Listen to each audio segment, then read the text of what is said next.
केसरिया से मन जोगी हुआ रे, दिल झूमे देखो मतवारा हुआ रे, केसरिया से मन जोगी हुआ। हर पल मनाओ केसरी त्योहार। विमल, बोलो जुबान केसरी।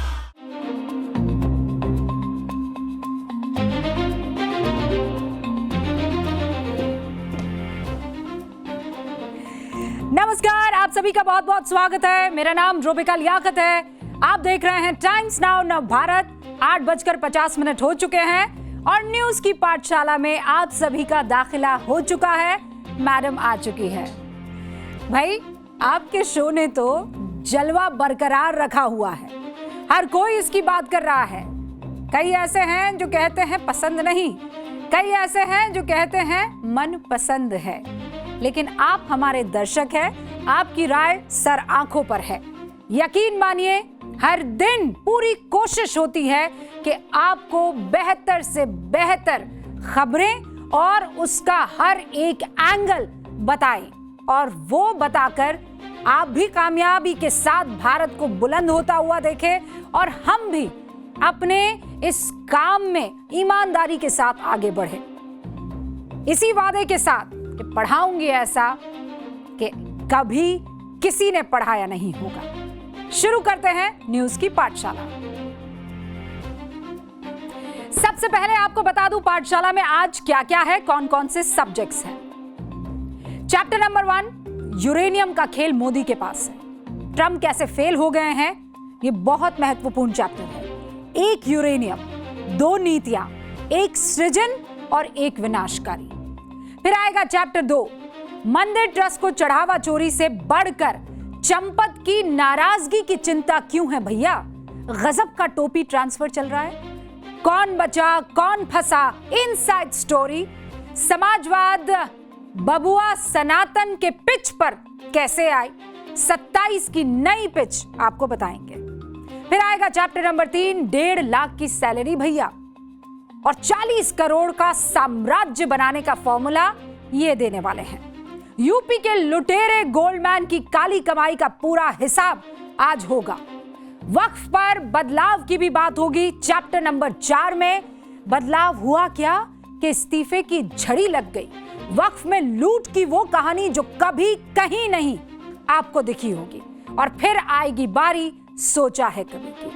अंत में हमारा स्पेशल सेगमेंट, जिसमें आपको हम बताएंगे कि गाड़ी की हाई बीम जलाकर कितने खतरे में आप डाल देते हैं सामने वाले को। सोचा है कभी। शुरू करते हैं न्यूज की पाठशाला। मैं कुछ नहीं कहूंगी,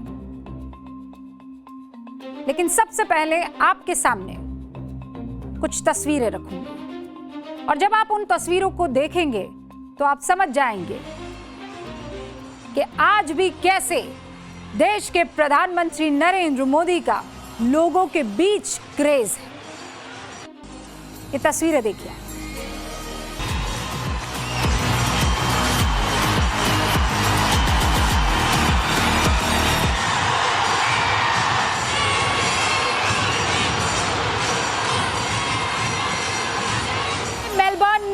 अपने मार्वल स्टेडियम में प्रधानमंत्री मोदी का मार्वलस शो देखा। पीएम मोदी के शब्दों में मेलबर्न मीट्स मोदी कार्यक्रम हाउसफुल रहा, ब्लॉकबस्टर रहा। 30,000 से ज्यादा लोग एक साथ एक जगह इकट्ठा होकर पीएम मोदी के नाम के नारे लगा रहे थे। मेलबर्न के मार्वल स्टेडियम की ये तस्वीरें सिर्फ एक देश के राष्ट्रीय अध्यक्ष के स्वागत भर की नहीं है, ये प्रमाण है पीएम मोदी के वैश्विक धाक कैसे आज भी कायम है। पीएम मोदी का ऑरा वैसा का वैसा है, पॉपुलैरिटी वैसी की वैसी है, दबदबा बिल्कुल वैसा का वैसा जब आज से 12 साल पहले आपने न्यूयॉर्क में देखा था। यह उन तमाम विरोधियों को जवाब है जो एक झूठा नैरेटिव बना रहे थे कि प्रधानमंत्री नरेंद्र मोदी की साख कहां है, लोकप्रियता कहां है, ग्राफ कहां है। आज इन तस्वीरों के जरिए एक बार फिर से वो जवाब मिल गया है। इस विदेशी स्टेडियम में एक सुर में मोदी मोदी के नारे लग रहे थे और ड्रम्स नहीं थे, ढोल नगाड़े ताशों के साथ। सिडनी हो या मेलबर्न, न्यूयॉर्क हो या लंदन, प्रधानमंत्री नरेंद्र मोदी का जलवा बरकरार, उतना ही प्रखर है, उतना ही जादुई है जितना एक दशक पहले हुआ करता था। और ये जलवा कोई बनावटी प्रचार नहीं है, बल्कि सालों से की गई मेहनत और कमाए गए विश्वास से बना हुआ है। इतिहास में ऐसे मौके कम आते हैं जब दो देशों के रिश्ते एक साथ इतने भावुक और मजबूत नजर आते हैं। पूरे स्टेडियम में झाल की कड़क और ढोल की थाप, ताशे की थाप सुनाई पड़ रही थी और पीछे मोदी मोदी और भारत माता की जय के नारे सुनाई पड़ रहे थे। भारत से 8000 किलोमीटर दूर ऑस्ट्रेलिया की हवा में भी भारत की धड़कन महसूस आप करेंगे जब सुनेंगे लोग फोन ऊपर उठाए हुए, सीने में गर्व लिए हुए, होठों पर भारत का जयकारा लिए हुए इन सारी तस्वीरों को और मोमेंट को कैप्चर कर रहे थे। सुनिए।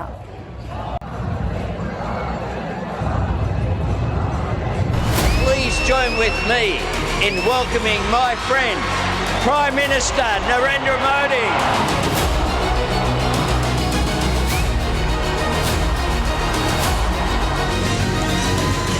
Prime Minister Modi, my friend, welcome to marvellous Melbourne. ये शो हाउसफुल है, ब्लॉकबस्टर है।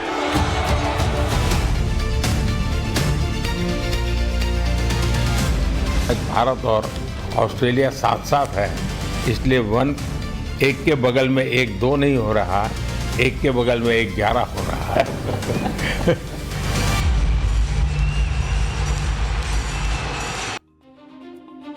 ये तस्वीर तो आपने देख ली।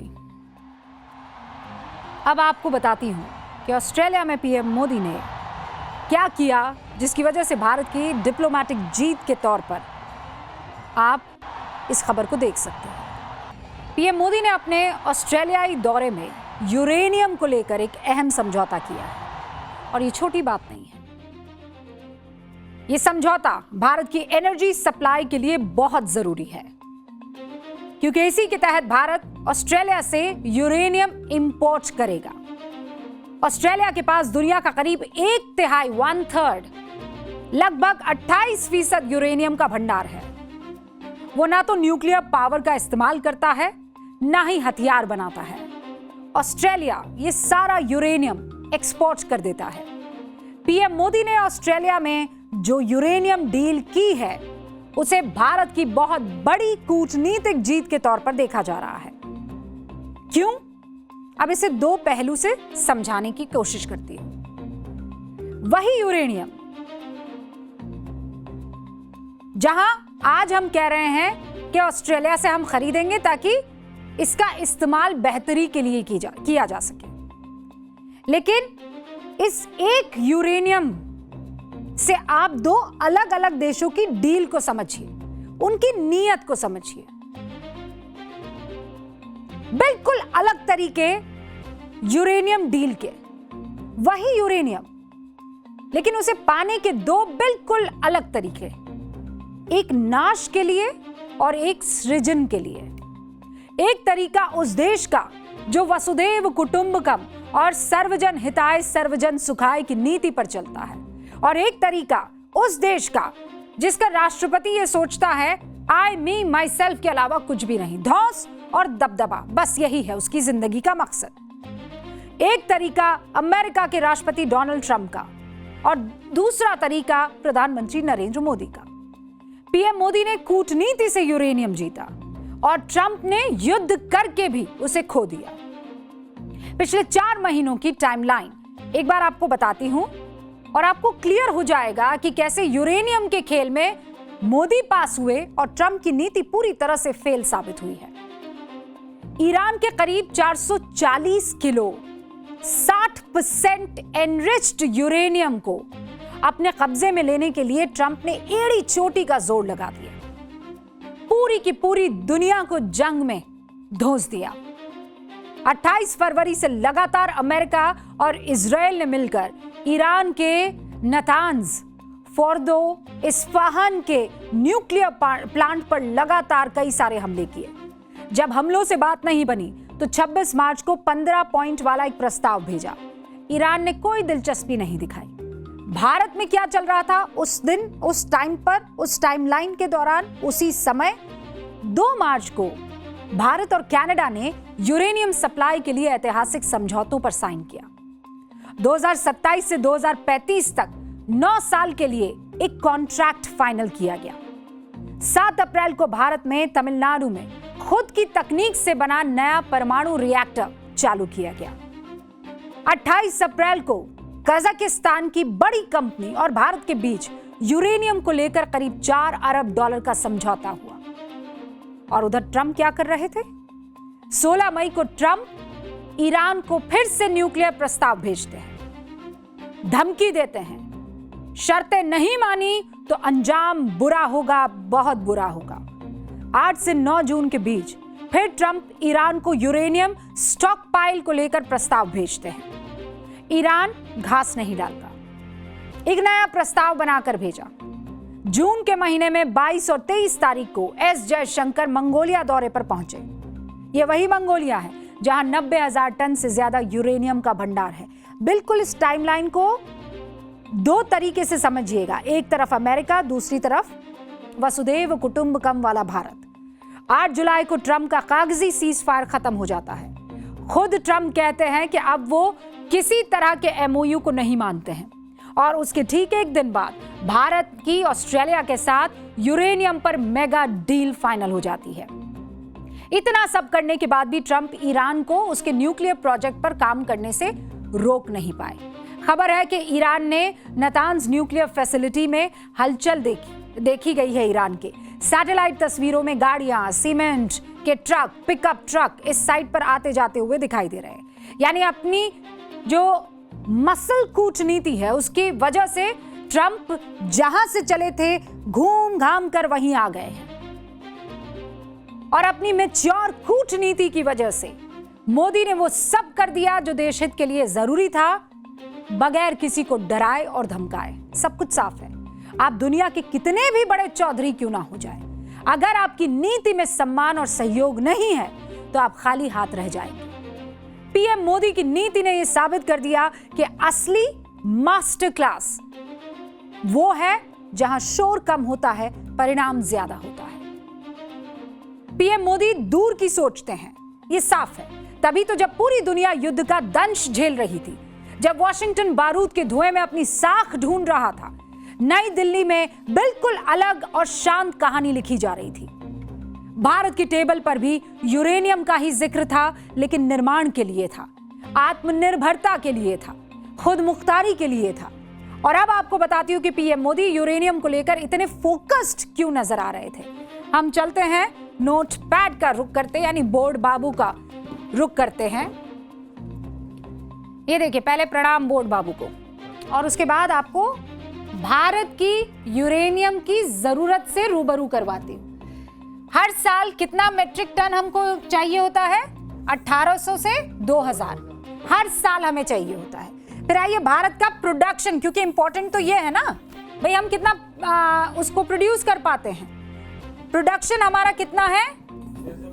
600 मेट्रिक टन है।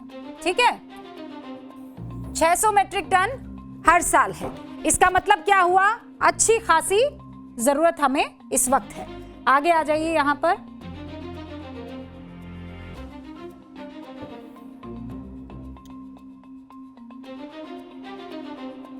भारत का यूरेनियम इंपोर्ट जो है, हम कहां से, क्योंकि सिर्फ 600 मेट्रिक टन ही हम उसे प्रोड्यूस कर पाते हैं, तो कजाकिस्तान से हम कितना ऑर्डर करते हैं? 40 से 50%। फिर आप आ जाइए कनाडा की तरफ। कनाडा से कितना करते हैं हम? 20 से 30% करते हैं। अब इधर रूस की तरफ आ जाइए, कम करते हैं लेकिन इंपॉर्टेंट है। रूस में कितना करते हैं? 10 से 15% हम यूरेनियम इंपोर्ट करते हैं। और फिर नंबर आता है उज्बेकिस्तान का, भी मैं जिक्र कर रही थी ना उज्बेकिस्तान का। उज्बेकिस्तान से करीब 10% जो है हम इंपोर्ट करते हैं। और इसीलिए हमें ये इंपोर्ट बढ़ाना है, क्योंकि हमें मेक इन इंडिया में यूरेनियम की सख्त आवश्यकता है। सिर्फ बिजली नहीं, यूरेनियम का भारत में इस्तेमाल जो है बिजली बनाने के लिए ही नहीं होता है, बहुत सी दूसरी चीजें भी हैं। यूरेनियम का न्यूक्लियर मेडिसिन में भी इस्तेमाल होता है। यूरेनियम का इस्तेमाल कृषि में भी होता है, कृषि से जुड़ी रिसर्च, फूड प्रिजर्वेशन में भी यूरेनियम का इस्तेमाल होता है। और सबसे जरूरी रक्षा और डिफेंस, न्यूक्लियर हथियार बनाने में यूरेनियम हमें चाहिए और हम केवल हर साल 600 मीट्रिक टन ही उसका प्रोडक्शन कर पाते हैं और इसीलिए हमें बड़ा अमाउंट चाहिए होता है। क्यों?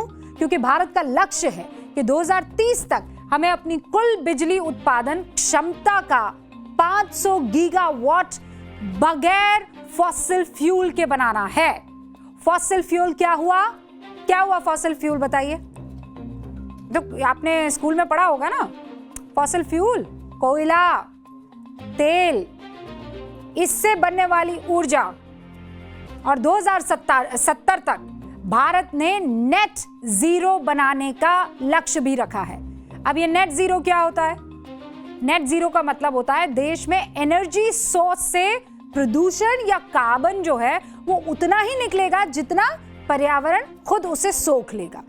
इसी टारगेट की तरफ प्रधानमंत्री मोदी लगातार आगे बढ़ रहे हैं और इसीलिए हमारे सेंटर ऑफ स्कीम में सबसे ज्यादा यूरेनियम को कैसे हासिल किया जाए, क्योंकि वो हमारे इस लक्ष्य में एक महत्वपूर्ण किरदार निभाने वाला है। राजनीति और कूटनीति में एक बात कही जाती है, इसे ध्यान रखिएगा। जो नियम दुनिया को झुकाते हैं, कभी कभी मजबूत इरादों के सामने वो नियम खुद झुक जाते हैं। साल 2014 में जब प्रधानमंत्री नरेंद्र मोदी ने पहली बार देश की कमान संभाली, उसी साल एक बड़ा और बेहद मुश्किल टारगेट उन्होंने तय कर लिया। टारगेट पता है क्या था? ऑस्ट्रेलिया से भारत के लिए यूरेनियम लाना, जो पूरा हुआ है आज। अब चुनौती क्या है? Australia nuclear non proliferation treaty यानी एनपीटी जिसे कहते हैं, उसका पक्का पैरोकार है, जो भारत को परमाणु संपन्न देश ही नहीं मानता, बिना दस्तखत किए यूरेनियम देने से वो साफ मना भी करता आया है। लेकिन पीएम मोदी ने इस नो को यस में बदलने की ठान ली। उन्होंने अपनी ग्लोबल डिप्लोमेसी और पर्सनल केमिस्ट्री का एक ऐसा जाल बुना जो ऑस्ट्रेलिया कभी टस से मस नहीं हो रहा था। 2015 में समझौते पर राजी हुआ, 2025 में 7 दौर की बातचीत हुई और आज 9 जुलाई 2026 को आखिरकार दोनों देशों ने यूरेनियम एक्सपोर्ट्स के फाइनल एग्रीमेंट पर मुहर लगा दी है। यह सिर्फ एक बिजनेस डील नहीं है हुकम, ये पीएम मोदी की वो ऐतिहासिक कूटनीतिक जीत है जिसने पूरी दुनिया के सामने भारत का लोहा मनवाया है। सोचिए, बगैर एनपीटी पर साइन किए, भारत की संप्रभुता और शर्तों से बिना कोई समझौता किए, पीएम मोदी ने ऑस्ट्रेलिया को इस बात पर राजी कर दिया कि भारत को यूरेनियम मिलना ही चाहिए। इंटरनेशनल एटॉमिक एनर्जी जो एजेंसी है IAEA, उसके साथ सुरक्षा घेरे में रहकर शांतिपूर्ण उद्देश्यों के लिए जो ये समझौता है, ये साबित करता है कि आज का भारत अपनी शर्तों पर दुनिया से डील करता है और दुनिया के तमाम मुल्क भारत पर उसकी नीयत पर भरोसा करते हैं कि ये दुनिया के लिए खतरा नहीं है। भारत की एनर्जी सिक्योरिटी को एक नई उड़ान इससे मिली है। इसे कहते हैं असली ग्लोबल कूटनीति। और हम यही उम्मीद भी करते हैं कि भारत का ये विश्वास जो दुनिया उस पर कर रही है बरकरार रहे और मजबूत हो। अब समाज शास्त्र की क्लास। आज बात करेंगे वक्फ बोर्ड की, क्योंकि उत्तर प्रदेश सरकार ने ऐलान किया है कि वक्फ बोर्ड में अब नए नियमों के हिसाब से नियुक्ति होगी। नए नियम क्या हुए? यानी बोर्ड में अब 1 या 2 नॉन मुस्लिम सदस्य होंगे, पासमानदा मुसलमान होगा, महिलाएं भी उसमें शामिल होंगी। इस बात का ऐलान उत्तर प्रदेश सरकार के अल्पसंख्यक कल्याण और मुस्लिम वक्फ मंत्रालय के राज्य मंत्री दानिश अंसारी ने किया। पहले आपको एक बयान सुनाती हूं दानिश अंसारी का। आने वाले दिनों में जब सुन्नी वक्फ बोर्ड का गठन होगा तो जो वक्फ अधिनियम संशोधन अधिनियम के अनुसार जो गाइडलाइन है, उस गाइडलाइन के अनुसार उत्तर प्रदेश में भी उस अधिनियम के माध्यम से वक्फ के बोर्ड का गठन होगा, जिसमें पिछड़े मुसलमानों को रखा जाएगा, मुस्लिम महिलाओं को रखा जाएगा, ऐसे हमारे हिंदू भाई समाज के 2 भाइयों को रखा जाएगा। अब आपके मन में सवाल होगा कि मैडम, नए वक्फ कानून के हिसाब से ये फैसला किया गया है, फिर इस पर आज पाठशाला में क्लास क्यों? इसकी वजह है, दरअसल उत्तर प्रदेश में जिस बात का ऐलान हुआ है, मध्य प्रदेश में उसका पालन पहले ही हो चुका है। मध्य प्रदेश सरकार ने राज्य वक्फ बोर्ड को नए सिरे से बना दिया है। इसमें शामिल 9 सदस्यों में 2 नॉन मुस्लिम हैं, 2 हिंदू हैं। इस फैसले के बाद मध्य प्रदेश ऐसा पहला राज्य बन गया है जहां वक्फ बोर्ड में गैर मुस्लिम सदस्यों की नियुक्ति हो गई है। जिसकी उम्मीद थी वो हो गया है। जैसे ही यह खबर सामने आई, हंगामा खड़ा हो गया। वक्फ बोर्ड में हिंदुओं को शामिल करने के फैसले के खिलाफ मध्य प्रदेश की राजधानी भोपाल में निकाह काजी के पद पर तैनात मोहम्मद माज खान नौमानी नदवी ने पद से इस्तीफा दे दिया। नदवी साहब ने बुधवार को निकाह काजी के साथ ही दीनी तालीमी बोर्ड जमीयत उलेमा मध्य प्रदेश के महासचिव पद से भी त्यागपत्र सौंप दिया है। इस्तीफे के साथ ही कांग्रेस विधायक आरिफ मसूद ने यह कहा कि वो इस मामले के खिलाफ सुप्रीम कोर्ट में जाएंगे। भोपाल में सरकार के फैसले के खिलाफ प्रदर्शन भी हुआ, लेकिन आज जो लोग हिंदुओं के शामिल होने पर प्रदर्शन कर रहे हैं, वो तब कहां थे जब वक्फ की दान की गई बहुत सी प्रॉपर्टी में गड़बड़ी हो रही थी। अब आप कहेंगे वो कैसे? मैं जरा आपको बताती हूं।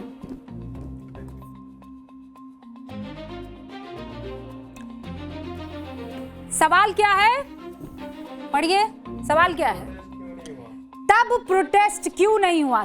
कब? जब अवैध अतिक्रमण हुआ 58,889 प्रॉपर्टी पर, संपत्ति पर। ठीक है, एक सेकेंड जरा देखिए। 58,889 संपत्ति थी अवैध अतिक्रमण में। वक्फ संपत्ति की कीमत कितनी हुई? 1,20,000 करोड़। ठीक है, कमाई अनुमानित कितनी थी इससे? भाई इतनी जब संपत्ति होती है, इसकी कीमत कितनी थी संपत्ति की? 1,20,000। कमाई जो हुई अनुमानित वो कितनी थी? 12,000 करोड़ रुपए। ठीक है, वास्तविक आय कितनी आई? मतलब कमाई कितनी होनी चाहिए थी?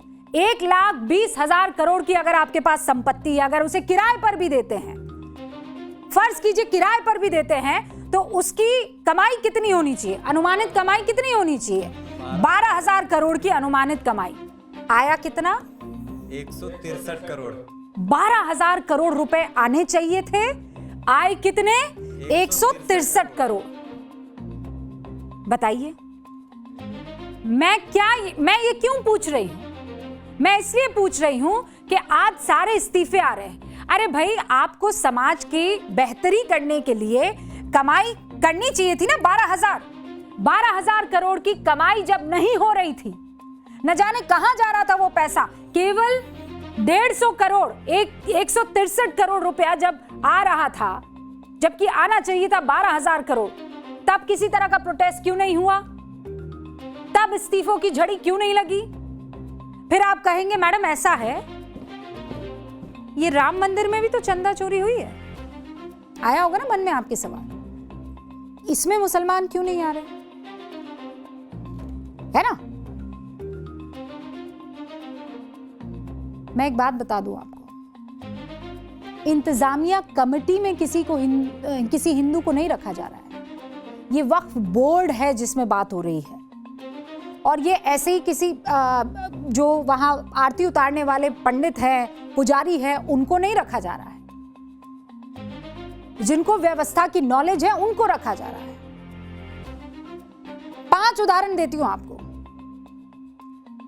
जहां वक्फ की संपत्ति के खिलाफ हिंदू समाज के लोग कोर्ट में पहुंचे। केरल के एर्नाकुलम जिले में मुनम्बम का एक वो मुनम्बम, आपको याद होगा, नाम सुना होगा, इस गांव के 404 एकड़ जमीन के लिए वक्फ बोर्ड और 600 हिंदू ईसाई परिवार केस लड़ रहे थे। वक्फ बोर्ड हाई कोर्ट में केस हार चुका है। मामला अब सुप्रीम कोर्ट में है। गुजरात के सूरत की शिव शक्ति सोसाइटी, इस सोसाइटी में एक प्लॉट के मालिक ने अपनी जमीन वक्फ को दी। उस जमीन पर बनी बिल्डिंग में नमाज पढ़ी जाने लगी। आसपास के रहने वाले हिंदू वक्फ बोर्ड के खिलाफ कोर्ट में केस लड़ रहे हैं। महाराष्ट्र के कोल्हापुर जिले में जाइए, एक गांव है वडनगे। इस गांव में सैकड़ों साल पुराने महादेव मंदिर और उसके आसपास की जमीन पर वक्फ बोर्ड ने अपना दावा जता दिया।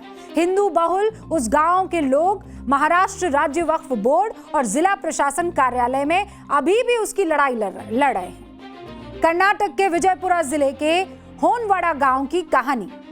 होनवाड़ा गांव के किसानों की पुश्तैनी जमीन को अचानक वक्फ की संपत्ति घोषित कर दिया गया। जब किसान और हिंदू संगठनों ने विरोध जताया तब सरकार हरकत में आई। मामला कोर्ट पहुंचा। हाई कोर्ट ने वक्फ के दावे को खारिज कर दिया। तमिलनाडु आइए, त्रिची जिला, एक गांव त्रिचेंतुरई, इसका नाम भी आप सबने खूब सुना होगा। हिंदू बहुल इस गांव और यहां के 1500 साल पुराने चंद्रशेखर स्वामी मंदिर की जमीन वक्फ बोर्ड कहते हैं हमारा है, हमारी है ये जमीन। हंगामा बढ़ा, मीडिया में चर्चा हुई, लोकल प्रशासन एक्टिव हुआ और वक्फ में उसके बाद अपना दावा वापस ले लिया। ये तो सिर्फ 5 उदाहरण हैं।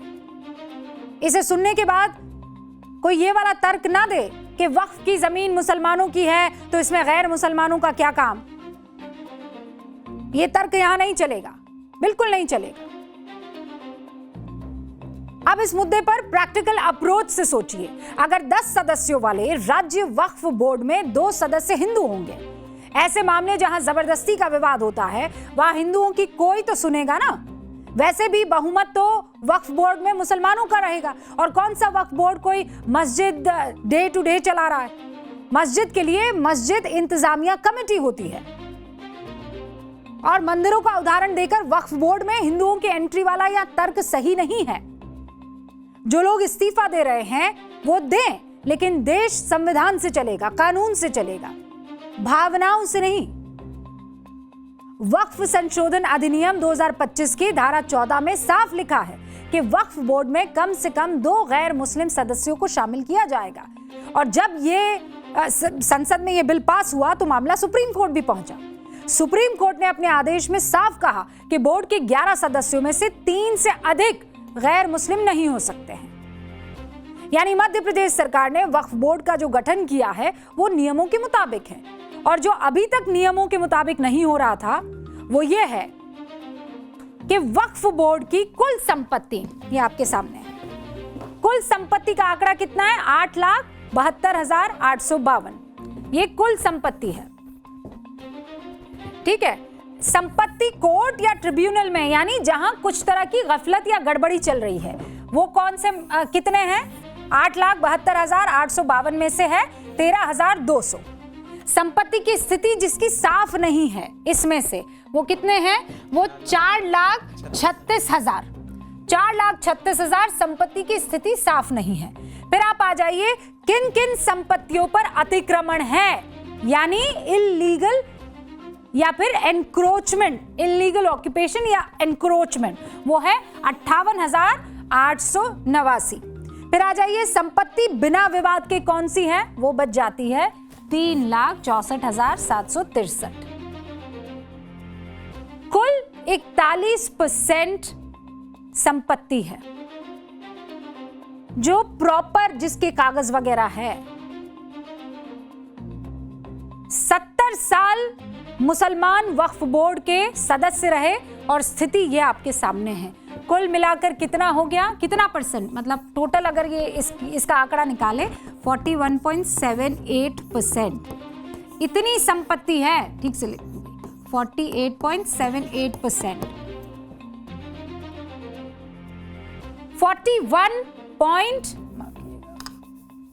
41.78%। इतनी ही संपत्ति है जिस पर किसी ने कोई दावा नहीं किया हुआ है। अब बताइए हुक्म, लाखों करोड़ की संपत्ति संभालने की जिम्मेदारी अभी तक मुसलमान ही उठा रहे थे। फिर बीते 70-80 साल में 60% संपत्ति ठीक से क्यों नहीं संभली? और ये सवाल अब मुस्लिम मौलाना ही उठा रहे हैं। तो मौलाना के शब्दों में कहूं तो अंधेर गर्दी मची हुई है। 60% संपत्ति को विवादों में फंसा कर रखा किन लोगों ने? वक्फ की संपत्ति से आए पैसों की बंदरबाट हुई क्या? जब सारे मुसलमान वक्फ बोर्ड को संभाल रहे थे तब इन तमाम चीजों को सुलझाया क्यों नहीं गया? 20% सदस्य गैर मुस्लिम होंगे तो आप कहेंगे सब गड़बड़ हो जाएगी। असल में दिक्कत कहीं यह तो नहीं है कि वो लूट जो हुआ करती थी वो बंद हो जाएगी। वक्फ की संपत्ति का अब सही से इस्तेमाल अगर नहीं हुआ तो सबको कोर्ट में ले जाया जाएगा, कटघरे में खड़ा किया जाएगा। विवादों का निपटारा ईमानदारी से अब किया जाएगा, ये उम्मीद कर सकते हैं। वक्फ का मतलब क्या था? गरीबों की मदद करना। वो काम अगर किया गया होता तो कोई सरकार क्यों ना होती इसमें दखल दे पाती। पर वक्फ बोर्ड के नाम पर अंधेर नगरी का राज चलता रहा। अब नए बदलाव को अच्छे मन से स्वीकार करने का वक्त है, क्योंकि अगर कोई गड़बड़ हुई और आपने ये सोचा कि ये तो इसलिए हो रहा है क्योंकि कब्जा दिल में है, तो कब्जा तो भैया बहुत सारी जगह पर यह कहा जा रहा है कि वक्फ की तरफ से हुआ है दूसरी जमीनों पर। वक्फ बोर्ड नए कानूनों के हिसाब से चले। बहुत से मुसलमान ऐसे हैं जो ये कहते हैं कि हमारी संपत्ति और हमारी जमीनों पर कब्जा हो गया है, हम जाए तो कहां जाए। ये जो बदलाव है वो बदनीयती को दूर करेगा। हम इसी उम्मीद के साथ बढ़ रहे हैं आगे। पाठशाला में अगला चैप्टर, राम मंदिर चढ़ावा चोरी कांड से चंपत राय पहले दिन से जो सवालों के घेरे में थे, अब अचानक ऐसा क्या हो गया कि वो नाराज नहीं है, उनकी नाराजगी को दूर किया जाएगा वाली बातें सामने आ रही है। चंपत राय को भले ही ट्रस्ट क्लीन चिट दे रहा हो, एसआईटी ने एफआईआर से क्या अज्ञात नाम जो है उसे हटा दिया है। वीएचपी ने बचा लिया हो, आरएसएस ने आरोपों के भंवर से निकाल लिया हो, लेकिन चंपत राय के दामन पर दाग तो लगे हुए हैं ना। और ये जिद्दी दाग जिसने चंपत राय के त्याग, तपस्या, संघर्ष, सबकी चमक को काले घने बादल की तरह ढककर धूमिल कर दिया है, आज उस पर बात करेंगे। चढ़ावा चोरी कांड में ट्रस्ट की हालत ऐसी है कि चंपत राय का नाम ना उगला जा रहा है ना निगला जा रहा है। इसी गफलत में ट्रस्ट के पदाधिकारी कभी चंपत को चढ़ावा चोरी कांड के लिए जवाबदेह बता रहे हैं तो कभी उन्हें चंपत राय की नाराजगी की चिंता सता रही है। राम मंदिर ट्रस्ट के कोषाध्यक्ष गोविंद देवगिरी ने 2 दिन पहले कहा कि चंपत राय का ढीला रवैया चढ़ावा चोरी के लिए जिम्मेदार है, जबकि वही गोविंद गिरी जब कल चंपत राय से मिलकर लौटे तो सुर बदल दिए। कह रहे हैं चंपत राय को इस्तीफा देने की कोई नाराजगी नहीं है। अरे भैया, जिसके ऊपर इतने आरोप लग रहे हैं उनकी नाराजगी से किसी को क्या मतलब होना चाहिए? नाराज तो जनता है, नाराज तो राम भक्त है। मतलब ट्रस्ट के पदाधिकारी अच्छी तरह जानते थे कि चंपत राय अपनी जिम्मेदारी ठीक से नहीं निभा पा रहे हैं, फिर भी ट्रस्ट ने ना तो उनकी जिम्मेदारी कम करने की कोशिश की और ना ही उन्हें जिम्मेदारियों से मुक्त किया। तो क्या ट्रस्ट ने यह हिम्मत इसलिए नहीं जुटाई कि कहीं चंपत राय नाराज ना हो जाए? आप खुद सुनिए। काम करने का जो उनका तरीका है, उस तरीके में हम लोगों को बड़ी आपत्ति अनुभव होती रही है। गलत लोगों का विश्वास कर लेना, बहुत सारे काम अपने ऊपर ही ले लेना और उन कामों को फिर नहीं कर पाना, बहुत बहुत दिनों तक कामों की उपेक्षा करते रहना, ऐसा उनके द्वारा बहुत सारा होता रहा। ये उनका स्वभावगत और कार्यप्रणाली का दोष है। मतलब एक तरफ ट्रस्ट के पदाधिकारी चंपत राय को बचा भी रहे हैं, दूसरी तरफ अपनी जवाबदेही से बचने के लिए चंपत राय और दूसरों पर टोपी भी ट्रांसफर कर रहे हैं। हद है। एसआईटी की 9 पन्नों की रिपोर्ट पब्लिक डोमेन में आने के बाद ट्रस्ट के पदाधिकारियों में ऐसा पैनिक मचा है कि ट्रस्ट में खुद को पाक साफ दिखाकर दूसरों को जिम्मेदार बताने की रेस सी लग गई है। यानी मैं नहीं, उसका दोष मेरा दोष नहीं, वो जिम्मेदार। अब ये खेल शुरू हो गया है। आप देखिए कि ट्रस्ट के कोषाध्यक्ष गोविंद गिरी कह रहे हैं कि चंपत राय की शिथिलता यानी ढिलाई की वजह से चढ़ावा चोरी हुआ, जबकि चंपत राय कह रहे हैं कि अनिल मिश्रा और एसबीआई की लापरवाही की वजह से चढ़ावा चोरी हुआ। खत लिख रहे हैं। एसआईटी ने भी ट्रस्ट के पूर्व सदस्य अनिल मिश्रा को कटघरे में खड़ा कर दिया है, लेकिन गोविंद गिरी और चंपत राय टोपी ट्रांसफर करके अपने पद की जिम्मेदारी और जवाबदेही से बच नहीं सकते हैं। गोविंद देव गिरी ट्रस्ट के कोषाध्यक्ष हैं, यानी रामलला को जो भी चढ़ावा आता है उसकी सुरक्षा की जिम्मेदारी, निगरानी उनकी है, कोष के अध्यक्ष हैं। लेकिन गोविंद गिरी अयोध्या में रहते ही नहीं। उनका कहना है कि वो हर 1-1.5 महीने में 2-3 दिन के लिए अयोध्या आ जाते हैं, लेकिन कोषाध्यक्ष होने के नाते उन्होंने चढ़ावे वाली व्यवस्था पर अगर ध्यान दिया होता तो रामलला का चढ़ावा चोरों के हाथों में लगता क्या? आप मुझे बताइए। सांप के निकल जाने के बाद लकीर पीट रहे हैं, क्या फायदा इसका? अब गोविंद गिरी चढ़ावा गिनती वाली जगह का दौरा कर रहे हैं। अरे वाह, चढ़ावा चोरी रोकने की नई व्यवस्था को देख परख रहे हैं। Very nice. अरे महाराज जी, यही काम आप पहले कर लिए होते तो आज करोड़ों राम भक्तों की आस्था को चोट नहीं लगती। अब देखिए कि चढ़ावा चोरी कांड के पहले ही दिन चंपत राय ने चुप्पी साध ली। चंपत राय ने अभी तक इस मामले पर कुछ भी नहीं कहा है, लेकिन उन्हें अपनी सफाई में जो कहना था उन्होंने 2 पन्नों की चिट्ठी में कह दिया है। बाकी कह रहे हैं मैं मौन हूं। इस 2 पन्ने की चिट्ठी का लब्बो-लुआब यह है कि मैंने मौन धारण कर रखा है, मैं खुली किताब हूं, मेरे ऊपर अनेकों ने अनर्गल आरोप लगाए हैं। एसआईटी की अंतिम रिपोर्ट आने के बाद मैं हर आरोप का जवाब दूंगा, सत्य सामने आ जाएगा। चंपत राय ने यह चिट्ठी सभी राम भक्तों के नाम लिखी है और इस चिट्ठी को अपने सोशल मीडिया अकाउंट से पोस्ट किया है। उस पोस्ट में चंपत राय ने श्री रामचरितमानस के अरण्य कांड के 3रे अध्याय की एक प्रसिद्ध चौपाई भी लिखी है। धीरज धर्म मित्र अरु नारी, आपद काल परिखी अहि चारी।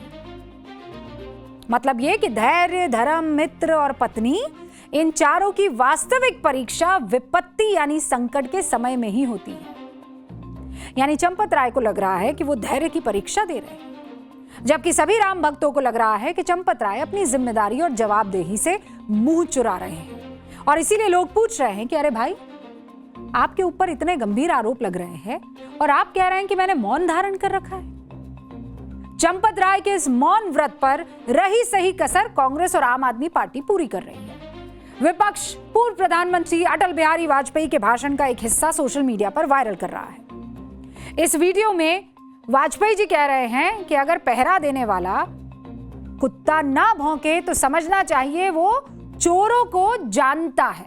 यानी विपक्ष भी यही आरोप लगा रहा है कि कुछ ना कुछ गड़बड़ी थी, जिसके ऊपर जिम्मेदारी थी, उसे इस बात का एहसास था। चंपत राय के इस्तीफे से अयोध्या के साधु संत भी संतुष्ट दिख रहे हैं। स्वामी जन्मेजय शरण महाराज ये कहते हैं कि चंपत राय चंपत हो गए। अब नीतिकारी लोगों को ट्रस्ट में लाया जाएगा।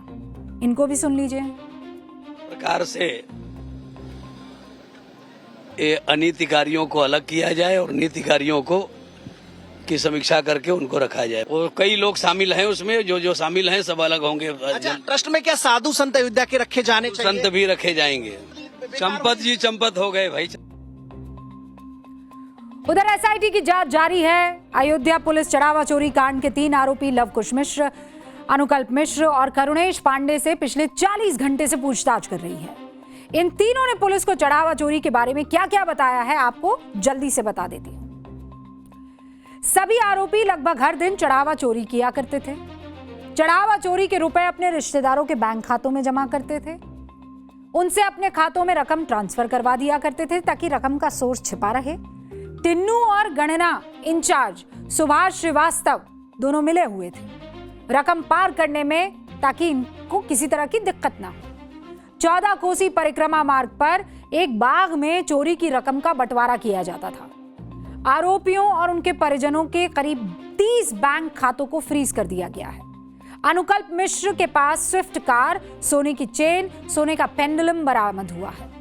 पेंडेंट चोरी के पैसे से खरीदी गई स्विफ्ट डिजायर कार और ज्वेलरी भी बरामद की गई है।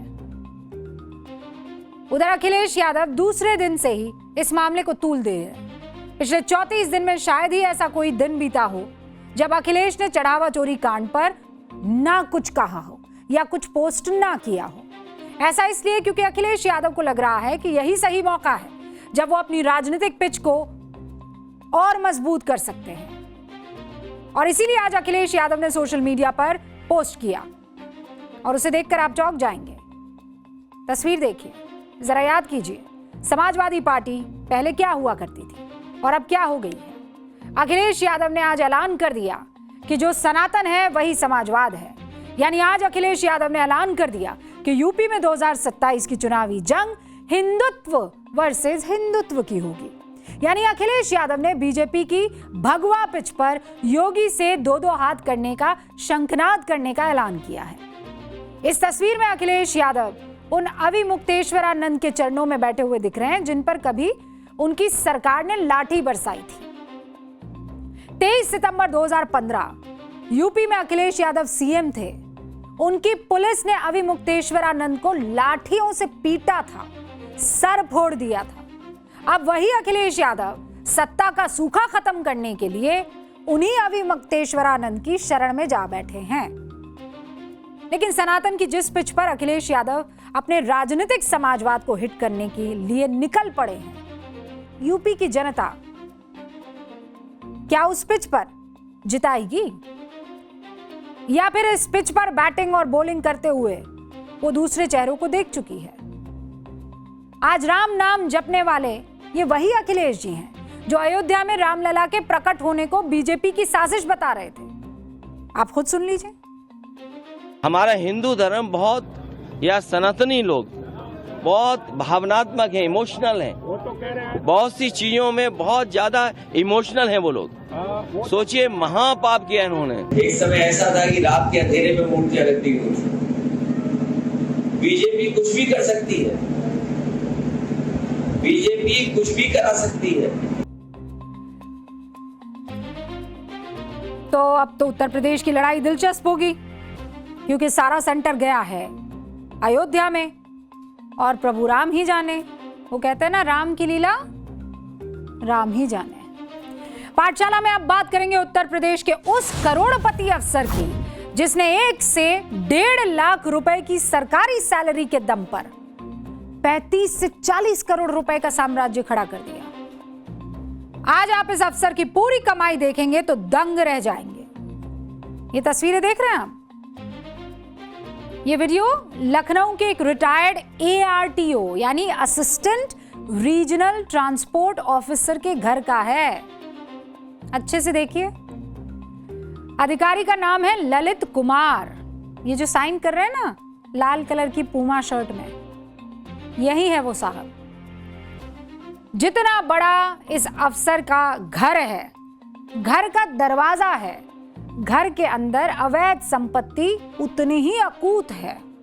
सोना, चांदी, हीरे, जवाहरात, कैश, पूरा आंकड़ा करोड़ों में। आपको सब कुछ डिटेल में बताऊंगी, लेकिन अभी इस दृश्य पर फोकस कीजिए। विजिलेंस की टीम ललित कुमार जी के घर के अंदर दाखिल होने से पहले पेपर पर दस्तखत करा रही है। चोरी पकड़े जाने के भय से RTO साहब सिग्नेचर नहीं कर पा रहे, हाथ कांप रहे हैं, गला सूख रहा है। विजिलेंस के लोग कह रहे हैं, अरे काहे परेशान हो रहे हैं सर, कोई अरेस्टिंग नहीं होगी। अंदर क्या हुआ, रिश्वत की कितनी कमाई बरामद हुई, आपको पाठशाला में सारा किस्सा बताएंगे। लेकिन ध्यान देने वाली बात यह है कि जब आप सामने वाले उस तस्वीर को गौर से देखेंगे तो समझ में आएगा। जब उंगली आप सामने वाले की तरफ उठा रहे होते तब 4 उंगलियां आपकी तरफ मुड़ी हुई होती है। ट्रांसपोर्ट ऑफिसर के घर में मुझे ये बताइए, अकूत संपत्ति जो आप इस वक्त देख रहे हैं, भारी भरकम चढ़ावा जो इस वक्त आप देख रहे हैं, ये कहां से आया होगा? कोई आइडिया? इंटरेस्टिंग। ये चढ़ावा आपकी हमारी जेब से गया होगा। क्या ये सच नहीं है कि रिश्वत को हमारे समाज में एक्सेप्टेंस मिल गई है? हमने स्वीकार कर लिया है कि पैसे देकर काम करा लो, पैसे देकर ड्राइविंग लाइसेंस बनवा लो, लाइसेंस बनवाने के लिए कौन कौन से टेस्ट देने होते हैं उसे शॉर्टकट करवा दो, पता नहीं पास होंगे कि नहीं होंगे, पैसे देकर गाड़ी का फिटनेस सर्टिफिकेट बनवा लो, चालान जो स्टेट वो चालान होता है उसका सेटलमेंट करवा दो, कोर्ट या आरटीओ के चक्कर काटने से बच जाओ। इसीलिए और कोई आज के समाज की बात नहीं है, 100 साल से भी ज्यादा का वक्त हो गया है। प्रेमचंद की एक कहानी याद आती है, नमक का दारोगा। पढ़ी है वो कहानी? फोन से फुर्सत मिल जाए तो पढ़ लीजिएगा। उस कहानी में वंशीधर एक ईमानदार दारोगा होता है, लेकिन पिता उसे रिश्वत लेने की सीख दे रहे हैं। वंशीधर को उसके पिता कहते हैं, ओहदे पर ध्यान मत देना, ऐसे काम की तलाश करना जहां ऊपरी आमदनी हो। वेतन जो है वो तो पूर्णमासी का चांद है जो घट जाता है, लेकिन ऊपरी आमदनी ईश्वर की दी हुई बरकत है, बहता हुआ स्रोत है जो ट्रांसपोर्ट ऑफिसर ललित कुमार ने शायद दिल से लगा दिया, दोनों हाथों से बहते हुए स्रोत में लगा दिया और अकूत चढ़ावा इकट्ठा कर दिया। वही चढ़ावा जो कभी फर्जी लाइसेंस के लिए, कभी फिटनेस सर्टिफिकेट के लिए, कभी मनचाहे नंबर के लिए, कभी रजिस्ट्रेशन के काम के को अवैध को वैध बनाने के लिए उन तक पहुंच रहा था। और बदले में एक टैक्स पेयर को बताइए क्या मिला? खराब ट्रैफिक व्यवस्था, कई घंटों का जाम, बुरे ड्राइवर्स, सड़क हादसे, एक रिश्वतखोर आरटीओ अधिकारी कैसे आपके परिवार, समाज और पूरे देश के लिए हानिकारक है, आज उसकी क्लास लगाएंगे। विजिलेंस टीम जब रिटायर्ड एआरटीओ साहब ललित कुमार के लखनऊ वाले घर पहुंची तो वहां का नजारा देखकर दंग रह गई। काली कमाई निकालने में विजिलेंस की टीम को कितने घंटे लगे पता है आपको? कितने? गैस कीजिए कितने घंटे लगे होंगे? 3-4 घंटा? 24 घंटे, 2 और जोड़ दो, कितने हुए? 26 घंटे लग गए। इस छापेमारी में ललित कुमार के घर से जो मिला, जब मैं आपको बताऊंगी आप हैरान रह जाएंगे। 1,62,00,000 कैश। देखा है इतना कैश? हीरे जवाहरात, इनकी कीमत 6 करोड़ रुपए। प्रॉपर्टी के पेपर्स, 17 अलग अलग जगह पर प्रॉपर्टी और कीमत करीब 35 करोड़ रुपए। म्यूचुअल फंड, एफडी 1 करोड़ रुपए। इसके अलावा 13 किलो गोल्ड, 13 किलो, 9 किलो चांदी। इतनी बड़ी मात्रा में सोना चांदी देखकर टीम के अधिकारी भी हैरान रह गए। सारी कमाई ललित कुमार ने घर के अंदर अलग अलग ठिकानों पर पैकेट में छिपा कर रखी हुई थी। अब आपको यह भी बता देती हूं कि ललित कुमार के पास जो सोना चांदी मिला उसकी जो कीमत है वो कितनी थी। अगर 24 कैरेट गोल्ड के हिसाब से भी कीमत लगा दी जाए तो आपको जरा गुणा भाग करके समझाते कितना होगा, है ना? मतलब सोना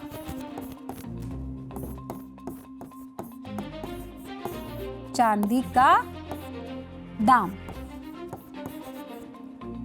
ठीक है? सबसे पहले कितना गोल्ड मिला है, सोना कितना मिला है? अरे एक क्यों बढ़ा दिया भैया? सोना मिला है 13 किलो, ठीक है? 13 किलो सोना मिला है। अब 10 ग्राम की कीमत कितनी चल रही है मार्केट में? 1,44,000 लगभग जो है 1,44,000। मतलब अगर टू बी प्रिसाइज आप चाहें तो इसको 400 कर सकते हैं, ठीक है? 1,44,400 रुपए। अब इसको जरा 1000 ग्राम में कर दीजिए क्योंकि 1 किलो करना है हमको, तो कितना हो जाएगा?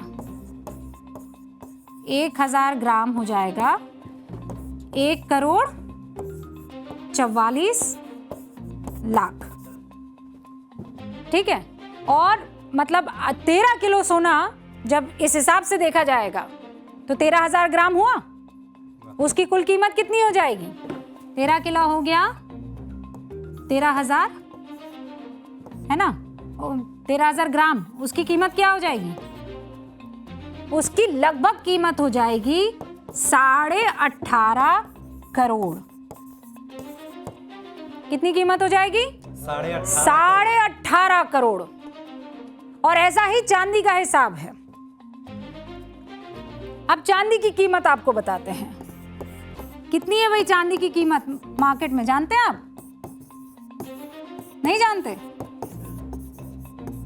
किलो में मापते हैं ना। तो 1 किलोग्राम चांदी की कीमत कितनी है? वो है लगभग 2,30,000 के आसपास, ठीक है। 2,30,000। हाँ, कुल कीमत कितनी होगी अगर 1 ग्राम या 9 किलोग्राम पाया गया है, 9 केजी, तो कुल कीमत उसकी हो गई लगभग 20,70,000। कितनी हो गई? 20,70,000। और इसीलिए आपको याद होगा नितिन गडकरी से एक बार पूछा गया था आरटीओस के बारे में या आरटीओस के बारे में। ये नितिन गडकरी ने, हमें नहीं, हम नहीं कह रहे हैं, नितिन गडकरी से जब पूछा गया ऐसे गोल्ड और प्रॉपर्टीज और जेवर और ये सब मिलते थे, तो उन्होंने कहा ये चंबल के डाकू हैं, ये व्यवस्था ही बंद हो जानी चाहिए। सच बात है कि वहां डाकू बैठे हुए हैं, लेकिन हमको ये भी सोचना होगा कि हम भी रिश्वत दे रहे हैं कि नहीं, और अगर दे रहे हैं तो वो कब रुकेगी। और अब हमारा स्पेशल सेगमेंट सोचा है कभी। सोचा है कभी आपकी एक छोटी सी आदत सिर्फ आपका नहीं पूरे देश का भविष्य बदल सकती है। रात में आप लोग भी ड्राइविंग करते होंगे। आपने कभी इरिटेशन फील किया है जब सामने से अचानक हाई बीम किसी गाड़ी की सीधा आपकी आंखों में पड़ जाए? आप कुछ सेकंड के लिए एकदम चकाचौंध की वजह से अंधे हो जाते हैं। कुछ सेकंड के लिए आपको पता ही नहीं चलता कि सामने कोई आदमी आ रहा है या बाइक है या कोई टर्न है। ये हाई बीम सबसे बड़ी समस्या तब होती है जब आप बड़े चौड़े रास्तों पर बेधड़क सामने साफ देखने के लिए इसका इस्तेमाल करते हैं। हाई बीम का इस्तेमाल जब बहुत घना स्ट्रीट लाइट नहीं होती है, आगे का रास्ता आपको देखना होता है, तब इस्तेमाल किया जाता है। लेकिन कई ऐसे ड्राइवर्स हैं जिनको इस बात का एहसास ही नहीं।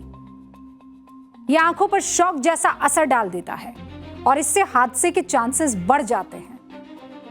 और इसीलिए जब कभी भी आप गाड़ी में बैठे, सबसे पहली चीज यही नोट कीजिए रात के वक्त कि आपकी हेडलाइट हाई बीम पर है या लो बीम पर, क्योंकि कानून कहता है 3,000 लूमेन से ज्यादा एलईडी हेडलाइट लगाना गैर कानूनी है। लेकिन कई ऐसे लोग हैं जो अपनी गाड़ी में 6,000 लूमेन वाली लाइट्स भी लगवा रहे हैं। कानून के तहत हाई बीम का गलत इस्तेमाल करने पर 500 रुपए और दोबारा पकड़े जाने पर 1,500 रुपए का जुर्माना है। कई राज्यों में 10,000 रुपए तक का जुर्माना भी वसूला जा रहा है। बेंगलुरु का ही एग्जाम्पल ले लीजिए।